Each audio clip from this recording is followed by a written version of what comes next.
Good evening, ladies and gentlemen. I welcome you to this press briefing by Foreign Secretary Shri Vikram Mishri on the ongoing developments around Operation Sindoor. We are also joined by Colonel Sophia Qureshi and Wing Commander Vyomika Singh. With that, I hand over the floor to Foreign Secretary. Sir, over to you. Thank you Randeep. नमस्कार, good afternoon, आप सबका स्वागत है। और मैं सबसे पहले अनुरोध करूंगा कर्नल सोफिया कुरैशी से कि वो आपको आज तड़के सवेरे से हुई घटनाओं से अवगत कराएं। कर्नल कुरैशी करूंगा कर्नल सोफिया कुरैशी से कि वो आपको आज तड़के सवेरे से हुई घटनाओं से अवगत कराएं। Colonel Qureshi. Thank you sir. नमस्कार। 8 से 9 मई 2025 की मध्य रात्रि को पाकिस्तानी सेना ने सैन्य बुनियादी ढांचे को निशाना बनाने के इरादे से पूरी पश्चिमी सेना पर भारतीय वायु क्षेत्र का कई बार उल्लंघन किया। यही नहीं बल्कि पाकिस्तानी सेना ने नियंत्रण रेखा पर भारी कैलिबर वाले हथियारों से गोलीबारी भी की। अंतर्राष्ट्रीय सीमा और नियंत्रण रेखा पर लेह से लेकर सर क्रीक तक 36 स्थानों पर 300 से 400 लगभग ड्रोनों का इस्तेमाल घुसपैठ का प्रयास करने के लिए किया गया। भारतीय सशस्त्र बलों ने काइनेटिक्स व नॉन काइनेटिक साधनों का उपयोग करके इनमें से कई ड्रोन्स को मार गिराया। इतने बड़े पैमाने पर हवाई घुसपैठों का संभावित उद्देश्य वायु रक्षा प्रणालियों का परीक्षण करना और खुफिया जानकारी इकट्ठा करना था।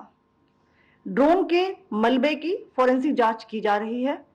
प्रारंभिक रिपोर्ट्स से पता चलता है कि वे तुर्की के असीस गार्ड सोंगर ड्रोन्स हैं।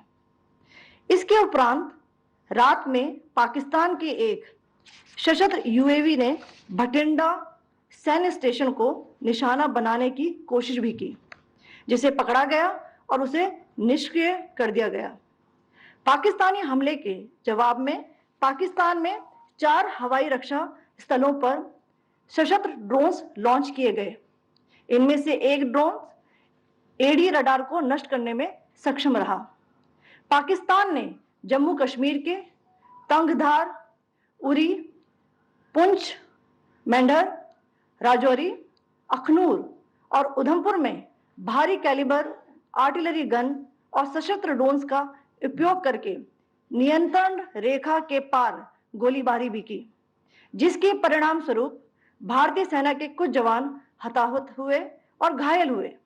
भारतीय जवाबी कार्रवाई में पाकिस्तानी सेना को भी बड़ा नुकसान पहुंचाया गया। इसके अलावा पाकिस्तान का गैर जिम्मेदाराना व्यवहार फिर से सामने आया।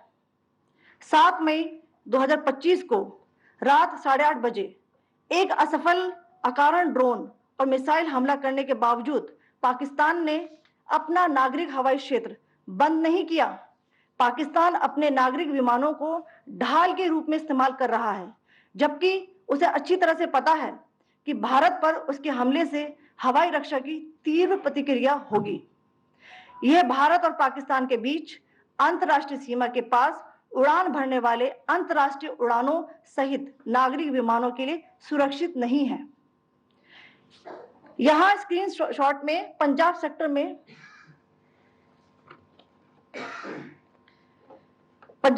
में हाई एयर डिफेंस अलर्ट स्थिति के दौरान एप्लीकेशन फ्लाइट रडार 24 का डेटा दिखाया गया है। जैसा कि आप देख रहे हैं यहाँ पर भारतीय पक्ष का हवाई क्षेत्र घोषित बंद के कारण नागरिक हवाई यातायात से पूरी तरह से रहित है। कराची और लाहौर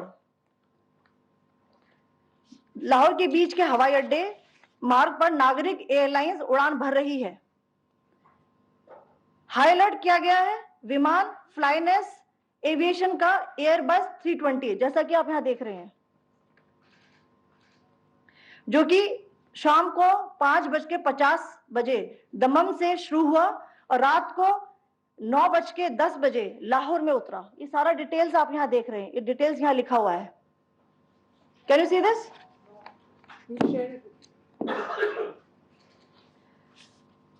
भारतीय वायुसेना ने अपनी प्रतिक्रिया में काफी संयम दिखाया और इस प्रकार अंतरराष्ट्रीय नागरिक विमान सेवा की सुरक्षा सुनिश्चित की।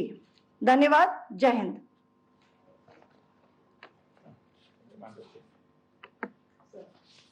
Good afternoon to you all. On the intervening night of 8th, 9th May 2025, Pakistan military carry out multiple violations of Indian airspace along the entire western border with an intent to target military infrastructure. Pakistan military also resorted to firing of heavy caliber weapons along the line of control. Along the international border and line of control, drone intrusions were attempted from Leh to Sar Creek at 36 locations with approximately 300 to 400 drones. Indian Armed Forces brought down a number of these drones using kinetic and non-kinetic means. The possible purpose of these large-scale aerial intrusions were to test the AD systems and gather intelligence. Forensic examination of the drone debris is being undertaken. Preliminary reports suggest them to be of Aziz Guard Songa drone of Turkey. Later in the night, an armed UAV of Pakistan attempted to target Bhatinda military station, which was detected and neutralized. In response to the Pakistani attack, armed drones were launched at 4 air defense sites in Pakistan. One of the drones was able to destroy an AD radar. Pakistan also carried out artillery shelling across the line of control using heavy caliber artillery guns and armed drones at Tangdhar, Uri, Poonch, Mendhar, Rajouri, Akhnur, and Udhampur in Jammu and Kashmir area, which resulted in some losses and injuries to Indian Army personnel. Pakistan Army also suffered major losses in Indian retaliatory fire. Additionally, Pakistan's irresponsible behavior again came to fore. Pakistan did not close its civil airspace despite it launching a failed unprovoked drone and missile attack on 7th May at 8:30 hours in the evening. Pakistan is using civil airliners as a shield, knowing fully well that its attack on India would elicit a swift air defense response.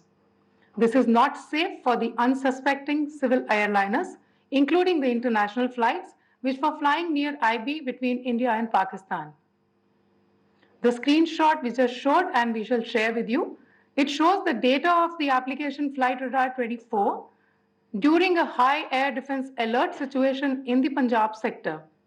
As you have seen, the airspace on the Indian side is absolutely devoid of civil air traffic due to our declared closure. However, there are civil airlines flying the air route between Karachi and Lahore.